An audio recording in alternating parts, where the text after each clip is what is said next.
With us now is Jessica Dennehy, and today we're talking about the ability to pivot and slay. Welcome to the show. How are you? I'm doing great. Thanks for having me.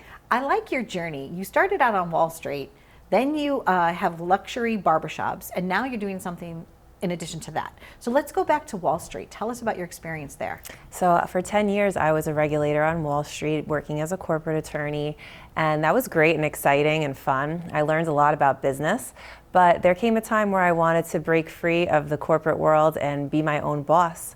So I made a luxury brand of barbershops, kind of opened a brick and mortar one, and it took off so fabulously that we wanted to keep growing. So we grew that up to 3 barbershops. One was overseas. Okay. And it taught me so much more about business. Instead of just being theoretical business, I was actually doing it, and I learned a lot along the way. And those shops were closed during COVID, and I started to help other entrepreneurs figure out how to pivot in their own businesses and even from their own careers and start their own companies and be their own bosses. So how many things are you handling right now? So are you still doing some attorney work, and are you still doing, like, it's a little bit of everything, right? Yeah, I'm still a corporate attorney. I've done that the whole time, but I really have a passion for helping small business owners and other entrepreneurs break free from their corporate lives and pivot into owning their own companies, or if they have a company, rebranding and keeping their brand fresh, which could be really difficult, especially in our current climate.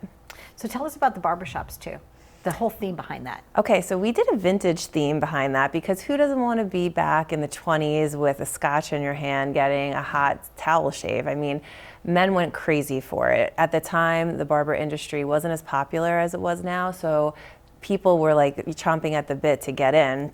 They loved the feel of it, they wanted something more upscale, and we brought that to them. Very fun. So when a client presents their needs to you, how do you walk them through the process? It really depends on the client. Some people have been at a job for a long time and they've never really, came into their own company before. So they need to start at the basics on how to start a company, how to create an entity, how to get a domain name, all the things you need to do to create the brand in the first place. Other clients have a business and they want to open a second one, or they want to rebrand what they've already created because it kind of got stale. And so for those clients, I work a lot with branding, advertising, social media, and kind of getting their new message out to the world. One of the things I like about you too is that you practice yoga. I do. So do you ever bring that to your client meetings too? Do you say, you know what we really need to do is we just need to breathe?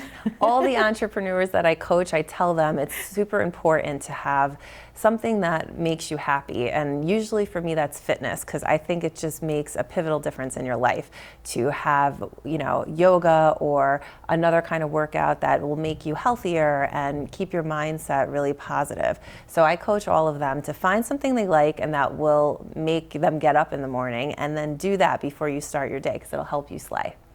Talking about slaying, one of the things that you're so great at is you're a great mom. Thank you. And when you were on Wall Street, you consciously made a decision that you wanted to be able to spend more time, with your children.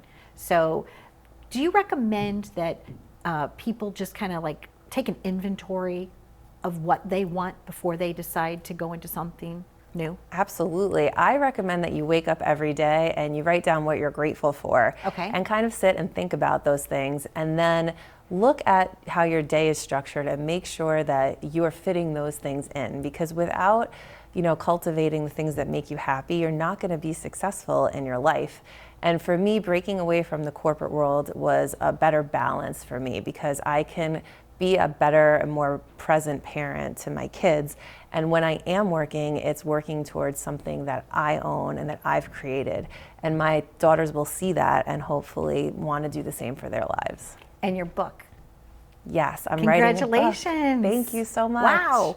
I'm very excited. It'll be coming out in the spring, and it is about creating your own business and how to overcome obstacles and avoid pitfalls in doing so, because we've all been, through that stage where you are in the muck and you can't see clearly, and I can show you how to get your head above the clouds and really see things for what they are. Any challenges, deep challenges along the way? Because for our audience, they look at you and they say, wow, she's got it all, right? But have there been a moment or something happened to you that made you decide that you could be a stand-up person for others? Makes you stronger? So many moments. Okay. I mean, when I opened my business, I was 1 week away from having my first child. So that isn't, everyone says perfect timing, perfect timing. I think the thing I've realized is the perfect time is now. Even if you're in a chaotic moment, you need to harness the energy of that chaos and then let it catapult you forward and use that momentum instead of being scared because of it. Use it, and let your light shine, and do it now. Lovely. And workshops, before we go. You're going to be doing workshops for people. You're already engaging with them. I am, yeah. I'm going to hold some entrepreneur workshops. I'm going to include a yoga-themed workshop because I really think it's important. Meditation and just becoming aware of your needs and your inner person will help you slay it in the boardroom, because if you can sit down and be mindful of what's coming in your out of your mouth and what's going on in your mind, you can command any room.